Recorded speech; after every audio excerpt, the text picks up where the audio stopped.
صاحب کیا کہیں گے آپ کو غدار ثابت کرتے کرتے لاہور میں پاکستان کے دل میں بھارت کے پرچم لگا دیے، افسوسناک بات نہیں ہے؟ دیکھیں یہ ذاتیات کا جو ایشو ہے عمران خان صاحب کا میرے ساتھ، کیونکہ وہ 2 دفعہ الیکشن ہارے ہیں، علیم خان صاحب ہارے ہیں، اس ذاتیات کے ایشو میں انہوں نے جو ہندوستان کا جھنڈا اور مودی کی تصویریں لگائیں، یہ تو کسی صورت میں اس کو کسی طرح بھی جسٹیفائی نہیں کر سکتے.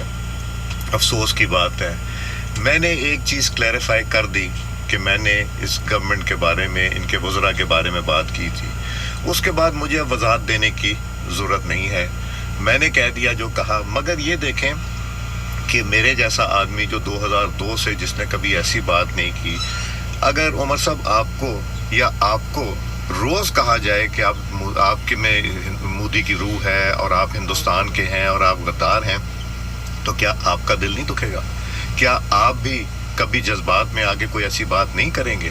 تو میں نے جو کی، میں نے اس حکومت کی اور میرا خیال ہے میں نے ٹھیک کی. مگر اس میں پولیٹیکل ایشو کو پولیٹیکل رہنا چاہیے. یہ مجھے کہتے ہیں فواد چودھری کی بات کیوں نہیں کی.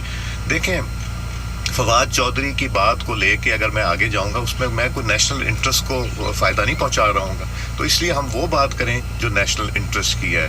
اور میں یہ کہتا ہوں اتنا اور نہ اکساؤ کہ کوئی اور ایسی بات ہو جائے، تو اس لیے ان کو چھوڑ دینا چاہیے. شکریہ. Thank you sir. اگر آپ نے ابھی تک ہمارا چینل سبسکرائب نہیں کیا تو ابھی سبسکرائب کریں اور بیل آئیکن کو کلک کر کے ہماری لیٹسٹ ویڈیوز کے بارے میں اپڈیٹ جانیں.